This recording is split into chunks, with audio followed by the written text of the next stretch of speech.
okay, we talk about awareness. Yung gising na tayo. So, we talk about this, Hosea, my people are destroyed for lack of knowledge. So, importante po yung knowledge. Be transformed by renewing of your mind. So, nandito na po tayo talaga na kailangan po nating i-renew ang ating pong mind. So, mga coaches, napag-usapan na po natin ito, but the purpose of showing the slides is for you to screenshots para meron po tayong copy. Kasi I know it's hard for us to internalize yung ating last week po kasi wala po tayong visuals. So ito po yung top 3 questions na I do recommend na please i-reflect po natin ito. Kumbaga parang i-process niyo po ito. Can you please type on the chat box the word process? So kailangan po natin tong i-process kasi if we are intentional of really molding ourselves to be the best version, to be the best leader, to be the best upline, to be the best mother, to be the best parents, to be the best wife, to be the best child of God, no? Nandoon po talaga yung pagpaprocess ng tanong na to because ang goal natin dito is to be more intentional. So ano na ang mga alam mo ngayon na dati hindi mo alam? So sagutin niyo po yun. And then may ginagawa ka ba based sa awareness mo? Kung alam mo na ang gagawin, bakit hindi mo pa ginagawa? So in particular, i-relate mo yan sa buhay mo, i-relate mo yan sa negosyo mo, dito sa business. Okay? So that is slides number 1. And number 2, we talk about responsibility. So nabuksan na po yung ating pong awareness. And the next part na papasok po doon, how responsible tayo. So ikaw na mismo, ikaw na ang may hawak. So alam na po natin na the 2 duplication code is knowledge, GPS, and the power of 2, which is the action. So sabi dito sa Luke 12:48, for unto whomsoever much is given, of him shall be much required. So ang reflection question dito is, hindi mo hinahandle ang responsibility, paano mo hinahandle ang responsibility mo sa business? Are you really into it? Are you intentional? So paki-answer po natin ito ha mga coaches. Kumbaga, hindi po natin to inilagay dito para kopyahin nyo lang, pero bagkus nandito po yan, inilagay po natin yung reflection questions na yan para i-process po natin honestly sa sarili po natin. I-meditate po natin yan. So saan ka nagkulang? Action o discipline? Or both. 'Di ba? Kung magiging honest ka, responsible ka ba talaga? So, just be so honest to yourself. So, itong mga questions na to, hindi po ito to scrutinize us. It's not, no? Hindi po para tingnan yung mga mali natin. No, it's not. So, itong mga reflection questions na to ay ibinigay po ito dito sa atin para makatulong po sa atin na magkaroon po tayo ng evaluation. So, nandito po tayo to realign. Nandito tayo to reset. Can you please type the word reset? Nandito tayo to re-evaluate. Di ba? To reassess. Para mas makita po natin saan pa ba ang kulang. Okay? Saan pa ba ang kulang? Because we all know na ibinigay sa atin ng napakagandang opportunity ng Live Good. And ang dami na din po nating alam. So that's part 2, responsibility. And we talk also about devotion. So kaya po tayo nag-FFLG because we acknowledge, praise God, having Him in the middle of our business. So hindi lang sibag, kundi alignment. 'Di ba? Kung alam natin ang ama natin na mayaman, so tayo mamanahin natin yung yaman na yon.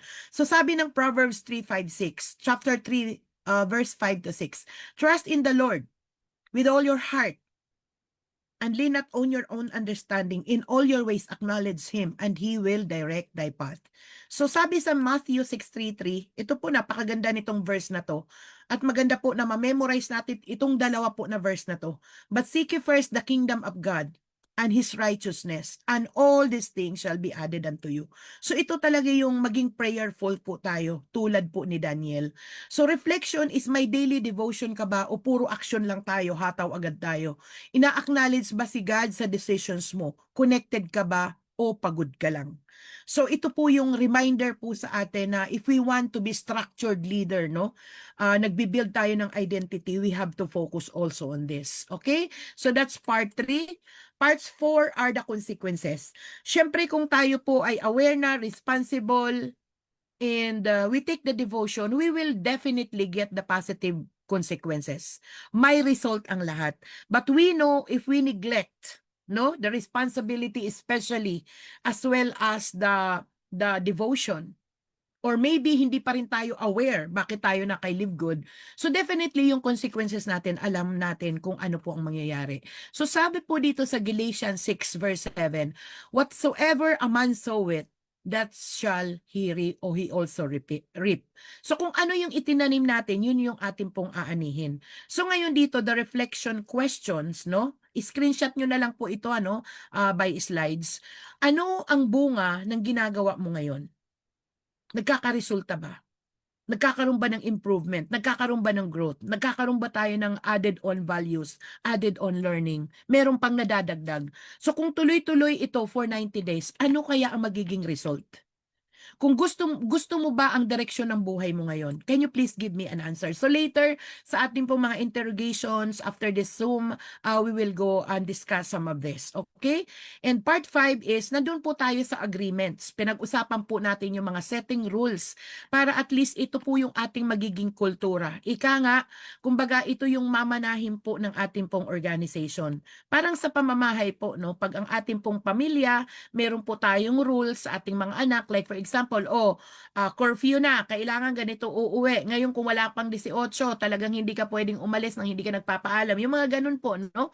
So sabi sa 1 Corinthians chapter 14 verse 40, let all things be done decently and in order. So rules are not control. Tandaan po natin to mga coaches, no? These are not control. Rules are protection for growth. So yun po yung pinag-usapan po natin. So, hindi ko na po ito di-discuss. Can you just please okay, sige, basahin natin. Being on time, attending trainings consistently, be accountable. So, yung sa upline mo, accountable ka sa upline mo, respect communications, reply, respond, practice daily activities, invites, follow-ups, no excuses, only solutions mindset. So, stay plugged in the system. System is greater than sarili lang. So, yun po yung ating pong mga set-up na rules. And then, hindi na po siya rules kasi napag-agreehan po natin, and I hope so, you agree on this, so this is already an agreement. So this will be our team culture. At ipasa nyo na din po ito sa team natin. So yung ating pong reflections po dito is, ready ka na bang mag-commit sa agreement? You please ask that to yourself. Because if you are preparing yourself to be an upline, so syempre you are grooming yourself to expand your container. Hindi na po pwede na yung parang yung mentality natin na sarili lang. No. Kasi ang goal natin po dito is lumaki po tayo kasi lalaki po yung ating pong organization. So number 2 is, anong role ang pinaka-challenging sa'yo? 'Di ba? So process this internally with you. So ano ang mangyayari sa team kung walang system? Paano po kaya tayo kung wala po tayong Soaring Eagles International? Paano kaya tayo kung wala tayong masterclass? Paano kaya tayo kung wala po tayong ganito pong mga trainings? Wala po tayong daily mode of operation. Paano po tayo lahat magiging chaotic po ang mangyayari po sa atin? Are you with me? Agree po tayo mga coaches? So part 6, no? Ito po yung pinag-usapan po din natin, yung root causes of problem. This is just to level the awareness natin kasi we are leaders mga coaches, no? So syempre, as much as possible, ayaw na namin po na yung mga mali po namin is manahin po ng ating team. Okay? Kumbaga parang nandoon po tayo sa pagbibigay po ng tamang kultura, ng tamang pong education sa team natin na maiwasan po natin yung problema. And number 1 causes a problem is, number 1 is broken agreements. Sabi po sa Ecclesiastes 5:5, better is that thou should not bow than that thou should not bow and not pay. So ang hirap kasi ang binigay sa akin dito is King James. So nangako pero hindi ginawa. So ibig sabihin, pag meron po tayong ipinangako, gawin po natin. Hindi man natin makumply, at least nakipag-usap po tayo. So what else? No, unrealistic expectations. So wag po tayo mangangako, nakikita ka, wala kang gagawin, no? Because it says here in Proverbs 13:12, hope deferred maketh the heart sick. 'Di ba ang daming nabigo? Ang dami pong nalungkot diyan sa turo na yan, nakikita na walang gagawin. So gusto agad result pero walang proseso. So number 3 is yung average thinking. Itulo po natin yan na malaman po nila na tayo ay anak ng Diyos, mayaman mayaman ang ating ama, mayaman ang ating tatay. So mamanahin po talaga natin yan. So maniwala lang po tayo at makilala natin sino po ba tayo. So sabi po sa Proverbs 23 verse 7, for as he think in his heart, so is he. So what is deep inside your heart? Ano ba ang pagkakakilanlan mo sa sarili mo?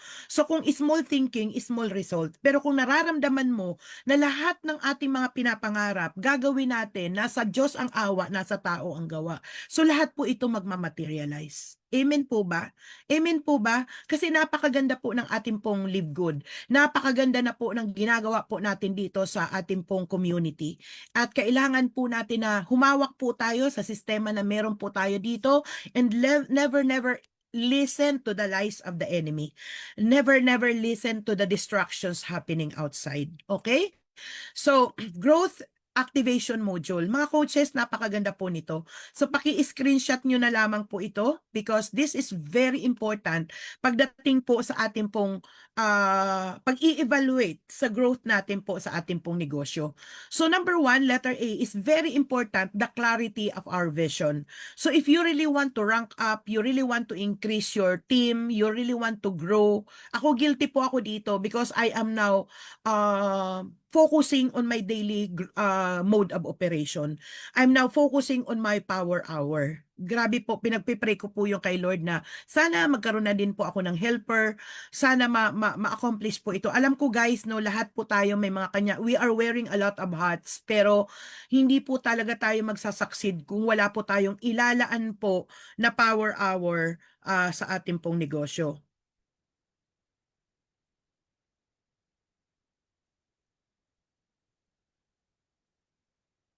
Okay.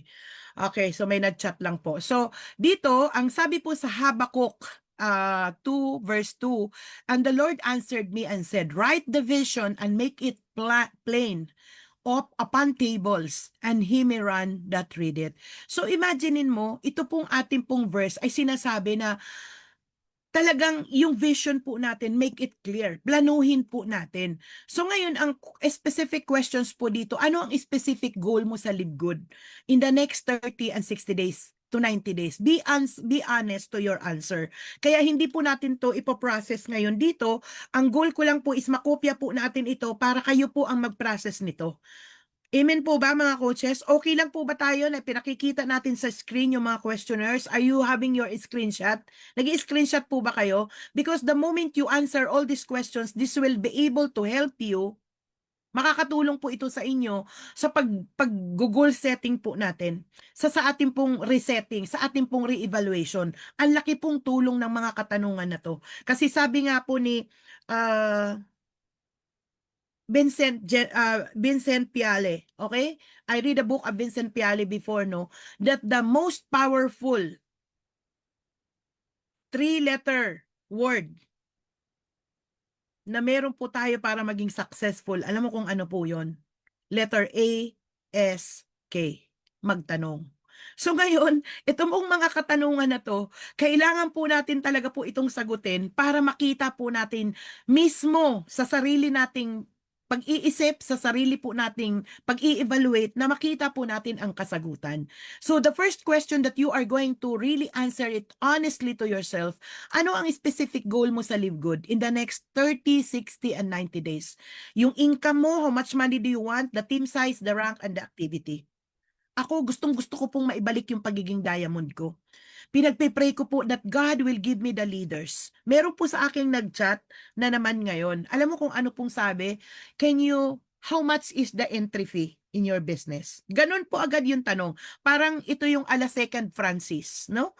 So, meron pong mga nagsasabi sa akin, gusto ko na mag-join. Ang dami po nila, ang dami po nila. So, yun ay mga babalikan ko po. So, nakuha ko po ito dahil po sa attraction marketing. Kaya, gusto ko na din po na ma-master na po natin yung ating pong direct messaging para pumunta na po tayo doon sa process po ng content creation. Pumunta na po tayo doon sa process po ng attraction marketing.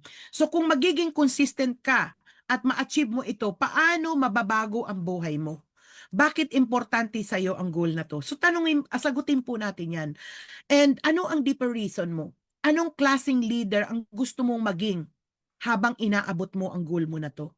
As a leader, as an upline, What kind of impression, no, that you want to give to your team? Kung wala kang limit, takot o doubt, wala kang pagdududa, wala kang fears, wala kang mga self-limiting belief, ano ang pinakamalaking result na gusto mong ma-achieve? Is it becoming diamond? Is it becoming platinum? Is it becoming crown diamond?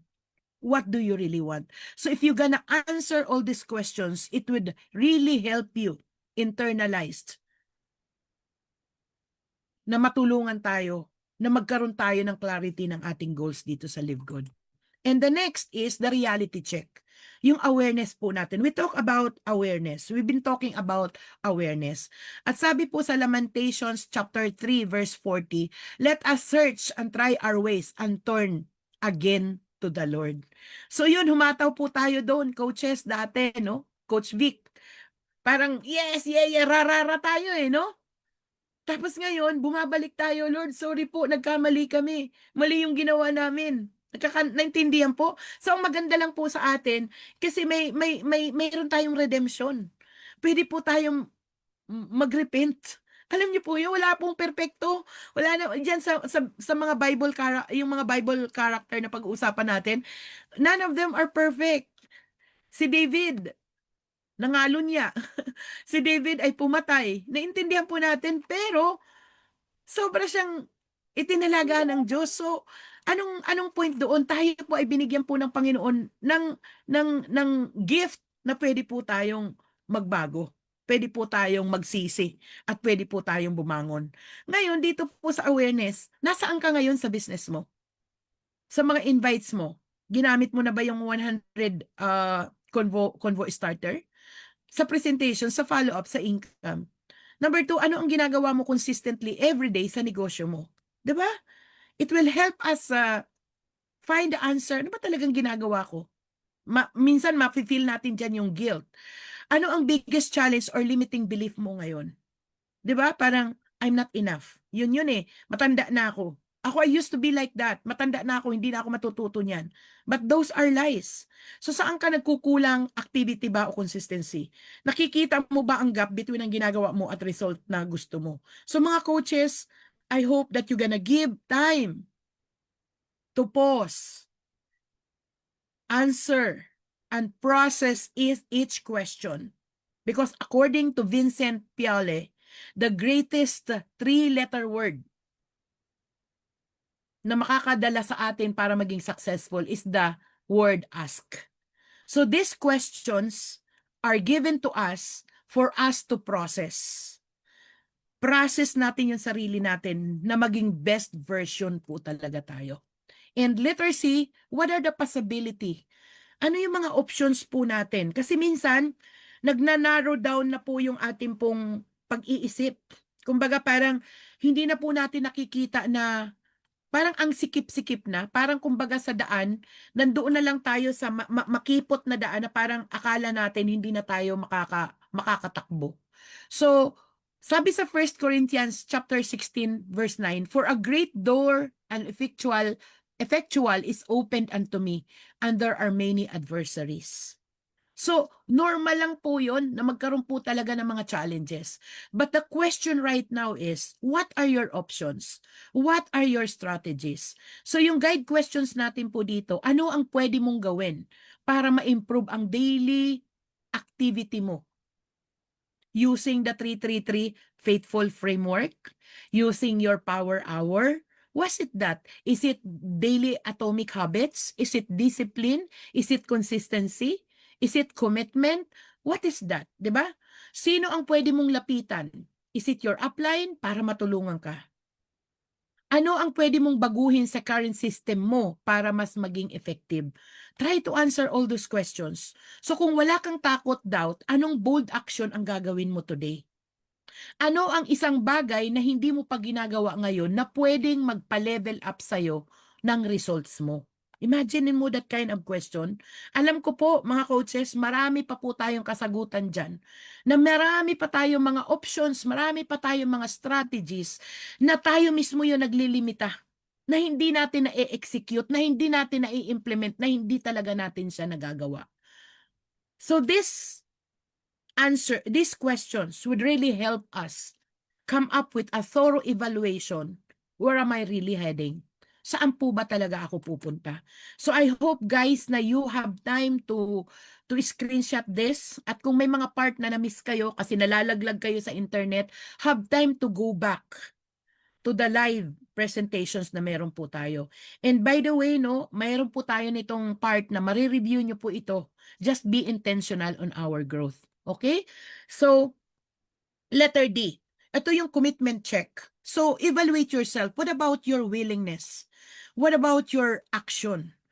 Tayo ba talaga is willing to take, to achieve our goal in Live Good? Sabi po sa James chapter 1 verse 22, but be you doers of the word and not hearers only, deceiving your own selves. Grabe, no? So, hindi lang po tayo maging hearers, kundi maging doer po talaga tayo ng salita.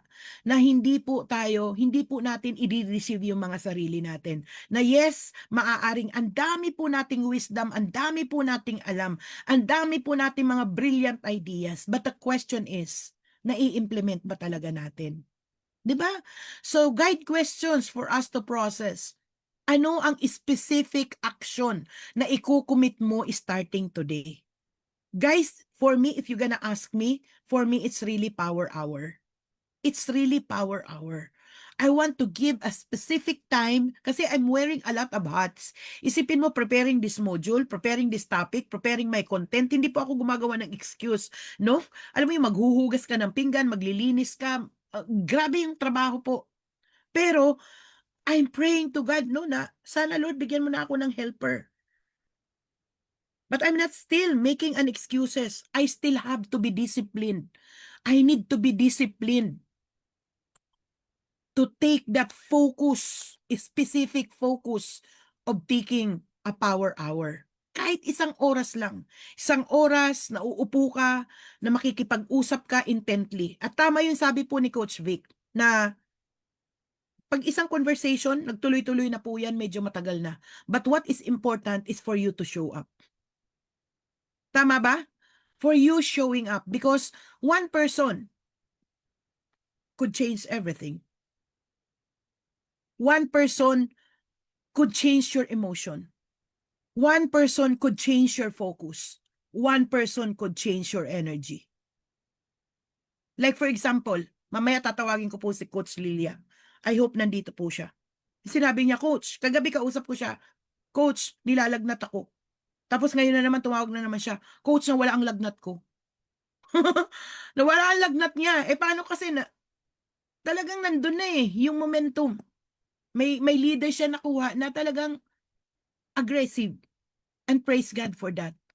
So, what is that kind of specific action na ikukumit natin starting today? Ilang invites, follow-ups, post ang gagawin mo daily? Gaano ka ka-committed from 1 to 10? Please give your answer. So, can you please give me answer on this? Gusto ko lang makita. Kahit sa lahat ng question na itinanong ko for tonight, can you please give me answer? Can you please give me answer sa ating pong chat box? Gaano ka ka-committed from 1 to 10? Can you please give me your answer on the chat box? Sige nga mga coaches, exercise lamang po tayo. Gaano ka ka-committed, no? Bakit hindi mas mababa? This exposes your real reason. Wow! Big Coach Victor, 10. Coach Lilia, 10. Victor Pangilinan, 20. Joke yun. Ma'am Maribel, 4. Bakit 4, ma'am? So mga coaches, please give your answer 5. Di ba? 10. So evaluate your answer. Imagine mo na lang, answer na lang yan. Sa sarili mo pa lang, hindi ka na sigurado. Imagine mo. Paano pa yung mangyayari kung sa sarili mo pa lang nagdududa ka na? So, ano ang willing mong isacrifice? Is it your time, your comfort, or your distractions? Teka muna, may nag-iingay. May excited po dyan sa labas. Okay. So, Gina, ayan po. So, can you give that answer, no? So, that's letter D. Sunod po dito is yung ating pong tracking system. Alam niyo po, ito pong ating growth model. Pag ito po ay talagang na ano po natin ito, na internalize po natin ito at na-process po natin yan. Sagutin mo po yan ng paulit-ulit-ulit. And yun if you need a coach, no, tawag lang po kayo sa atin, sa akin, ipaprocess ko po yan pag may time pa po tayo. Ako actually, even my coaching call with Francis and also with Candice, hindi namin matuloy-tuloy ito. So, tulungan niyo po ako na makapag-set po talaga tayo ng schedule. So, tracking system, accountability, ito po yung measurement natin. Sabi po sa 1 Corinthians chapter 14 verse 40, let all things be done decently and in order. So guide questions po natin dito. Paano mo itatrack ang daily activities mo? Journal, notebook, tracker? Next question is, may system ka ba ngayon? Kung wala, ano ang sisimulan mo today? Number 3, kailan mo i-review ang progress mo? Daily ba o weekly ba? Tayo ba ay may planner? 'Di ba sinusulat ba natin sa planner yung mga nakakausap natin, sa notebook natin? Ano yung paano natin nata-track na meron po tayong ginagawa? Sino ang accountability partner mo sa journey na to? Is it your upline? Is it your leader? Is it your family? Paano mo malalaman na nag-i-improve ka after 30 days? Guys, parang ganito lang po 'yan. Parang halimbawa sa pagpapapayat, 'di ba? Nagtitimbang po tayo kung pumapayat po tayo, kung meron bang progress. So ganun din po sa ating pong business. Kailangan po nating i-track ano yung growth, ano po yung improvement. Are we learning on this, mga coaches? So, last is the habits and identity. The consistency and transformation. Sana po, I hope na i-screenshot niyo po yung mga questions. Review po natin ito ng last week. Kasi I know na wala po tayong PowerPoint. Sabi po dito sa Galatians chapter 6 verse 9, and let us not be weary in well-doing, for in due season we shall reap if we faint not. So, grabe, no? So, ibig sabihin, wag po tayong mangamba. Kailangan lang po natin maging consistent. Kasi yung araw-araw po nating ginagawa, yan po yung ating pong magiging identity. Diba? Halimbawa, may patao kang pinangakuan, paray Indian ka. Anong impression natin sa tao na, nako, Indianero yan. Walang tinutupad na promise yan. Halimbawa, apply ka. Recruit ka lang ng recruit, tapos hindi mo inaalagaan. Anong impression natin? Naku, recruiter lang yan. Nang iiwan yan sa ere pagkatapos ng makarecruit. Gusto ba natin ng ganong klaseng identity? Hello mga coaches, do we want that kind of identity? So ano yung guide questions po natin dito? Anong habits ang kailangan mong i-develop para maging successful sa Live Good? Have the time to answer. I-answer niyo po yan. Anong habits or distractions ang kailangan mong i-let go? Sagutin po natin yan. Yung procrastination, yung manyana habits, di ba? Yung panunood ng TV, ng Netflix, ano ba? 'Di ba? Sino ang version ng sarili mo na kailangan mong maging para ma-achieve dito? Alam niyo guys, ako, parang pag halimbawa, andun na sa point ng pag-e-execute, tinitingnan ko na lamang po, iniisip ko na lang po si Manny Pacquiao. Manny Pacquiao is one of my inspiration as world champ na mahirap lang, 'di ba? Pero dahil sa, alam mo yung 10,000 hours rule, na hindi ka talaga magiging expert, hindi ka talaga magiging magaling kung ilang beses mo palang trinay. It really take time to season us para maging best version talaga tayo ng sarili natin. However, a lot of us are, alam mo yung konting oras pa lang ang ginawa, parang ayaw na. Na-reject ng isang beses, dalawang beses, ayaw na. Diba? Nasaktan lang, may nasabi lang ang apply na mali, wala, ayaw na, nagtampo na. Alam mo yung ganun? Tandaan natin yung apply hindi po perpekto, ha? So, ganun din ang mga taong nagre-reject po sa atin, hindi sila nag-reject sa'yo. Hindi sila nag-reject sa atin, ayaw lang nila yung opportunity. Kaya yung mga kumari mo dyan, mga kumpare mo, mga pinsan mo na inayawan ka, let's treat them still as friends. Okay po? So, ngayon, paano mo i-reward ang sarili mo kapag naging consistent ka? Have that reward. Bigyan mo ng sarili mo ng bonus. Bilhan mo yung sarili mo ng ipit. Bili ka ng ano dyan, clamp dyan, kung masaya ka doon. So, kumbaga, let's celebrate small wins po, no? So, kung gagawin mo ito for 90 days, anong klaseng tao ka na after? anong klaseng upline ka na after. So I hope na binigyan po natin ito ng answer, itong pong ating pong mga questions. So dito, personal reflections, assignment po natin ito. Please do have your time to answer all this. Ito po ang aking pong encouragement. Sabi po sa 2 Corinthians chapter 13 verse 5, examine yourself whether ye be in the faith, prove your own selves. Self-examination, no denial, total honesty. So ano po yung mga tough reflection question po natin? Ano ang pinakamalaking realization mo tungkol sa sarili mo ngayon? Maya balikan po natin to, no? Ano ang isang bagay na kailangan mong baguhin immediately? Ganda mga tanong po ito, no? Ano ang isang aksyon na sisimulan mo today, no delay?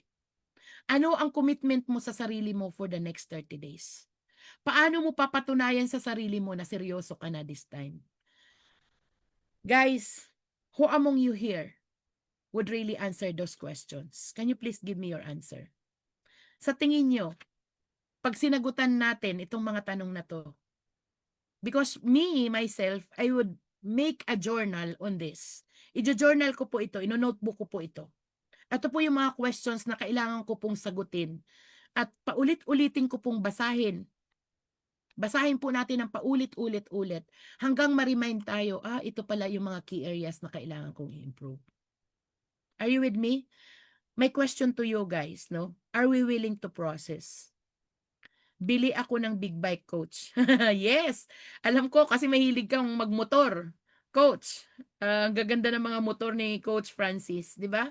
Our labor is not in vain. My question to you, are you willing to process these questions? Can you please give me heart emoji kung ipaprocess natin ito? Kasi mga coaches, sayang yung oras natin. Sayang yung time natin. Sayang yung napakaganda po nating topic kung tayo mismo magiging hearers lang po tayo. Hindi po tayo magiging doers. Okay? So, give me the heart emoji on the chat box. I still have to learn more. Yes. Amen. Amen. Yes. All of us are still really in the process of learning. So ngayon, let's finish sa FFLG 7. So parang hanggang dito lang siguro tayo. Parang yung FFLG 8 natin, parang next week na yun Parang ito siguro masarap nating i-process. Tama ba mga coaches? So sabi po dito sa Leadership Covenant, okay? And whatsoever you do, do it heartily as to the Lord and not unto men. So ibig sabihin, hindi lang po ito yung ginagawa natin. Hindi po natin to ginagawa para kanino man. Kumbaga, ginagawa natin to para mag-glorify ang Panginoon. Amen po ba? Kasi isipin mo, kaya nga mayroon pong pinaka-tallest, teka muna meron pong pinaka-tallest tree. I-check ko lang po, no? Nabanggit ito last week ng aming wow, no? Yung tallest tree in the world, alam nyo ba na hindi naman ganun kalalim yung ugat niya? Pero alam mo ba kung ilan ang taas niya? Sandali lang chinecheck ko. The tallest tree in the world, ang pangalan niyo po ay redwood. Yan po ay nakikita po sa California, USA. Ang kanya pong buhay ay 2,000 years. Ang taas niya po ay 380 feet. Pero maniwala po kayo, hindi po kalaliman yung kanya pong ugat. Pero bakit po siya matatag? Alam nyo guys kung ano? Naka-intertwined po siya sa mga kapwa niya kahoy. So anong point po dito? Tayo as a Soaring Eagles family, as our team, our Live Good family here, as long as we are connected with one another, we as child of God, we are connected with one another. 'Di ba? Mas magiging strong tayo. Amen po ba? So ngayon, so this is our commitment declaration. I will take action daily. Can you please read this? Read this silently or pronounce mo yan. Anyway, hindi naman maririnig. Ito po yung ating pong commitment declaration. I will take daily action. I will be consistent kahit walang nakakakita. I will lead by example. I will multiply leaders not just by result. I will honor God through excellence and discipline. Napakaganda pong commitment declaration to. So if all of this, no, marami pa akong bigas na kakainin. Yes, I am. Amen po. Thank you po. Alam nyo, Ma'am Maribel, totoo po yun, na ang importante is andun tayo hungry to learn. Yung willingness natin to learn is something that will lead us up there. Hello? Wala na pong naman pong nandoon agad na. Si Manny Pacquiao, hindi naman yan world champ. Hindi naman yan big champ agad eh. Nung nag-uumpisa pa lang siya eh. Tama po ba? So, all great leaders, or all great winners, mga winners, they all started from somewhere else. And ngayon, kung nasaan man tayo ngayon, praise God. Because we have this community na tutulong po sa atin para mas mag-expand pa po tayo, para mas mag-grow pa po tayo. So that's it, no? And the final truth, so I would leave on this muna. Dito muna tayo sa Friday Faith-Led Gathering 7. I know na sobrang ano po tayo ngayon, just on the mere questions. Siguro babalikan po natin, mag-process po tayo, mayroon pa tayong time para yung ating pong session 8 is we are going to discuss it for next week. Amen po, para hindi po tayo ma-overloaded ng information. So here is the final truth, no? For as the body without the spirit is dead, so faith without work is dead also. Grabe, no? Kahit buhay nga tayo, pero wala naman yung presence ng Panginoon sa atin. Parang useless ang buhay. So kahit yung ating faith, kung hindi rin po natin ito gagawin, parang nandito nga tayo kay Live Good. Alam natin na opportunity of a lifetime. Alam natin na mababago ang ating buhay, pero kung hindi rin naman natin to gagawin, wala din tayo, wala din pagbabago mangyayari sa atin. So, the message here is hindi kulang sa kaalaman ang tao.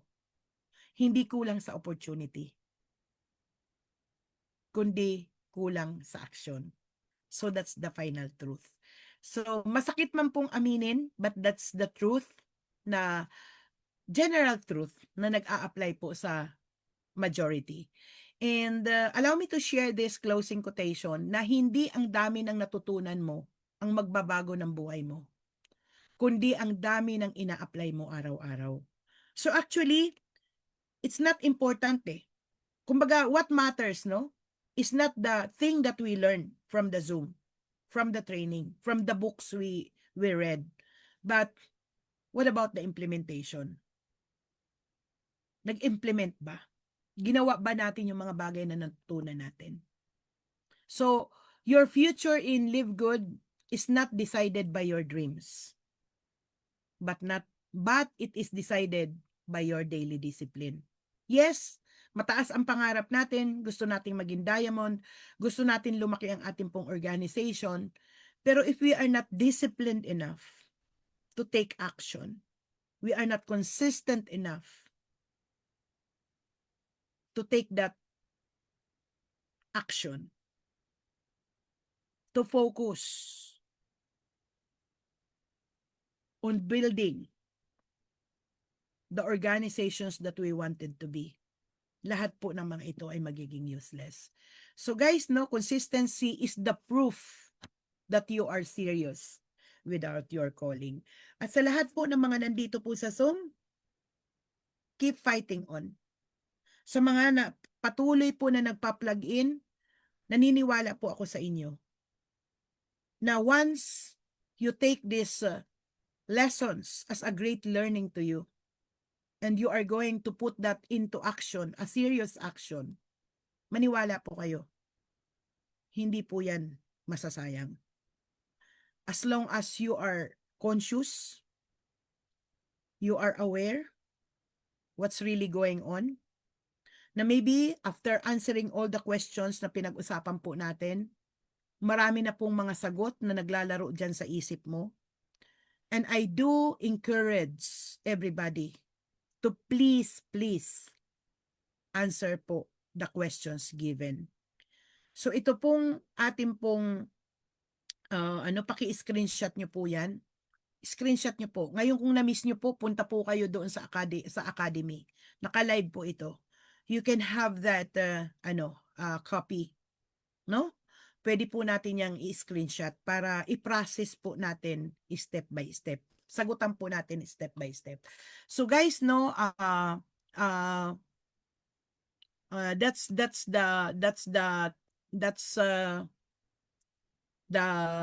the final for FFLG 7. So the final empowerment is na gusto ko pong iiwan sa ating pong lahat is bear in your heart and in your mind. You already know enough. You already have enough. And the major question is, are you ready to act?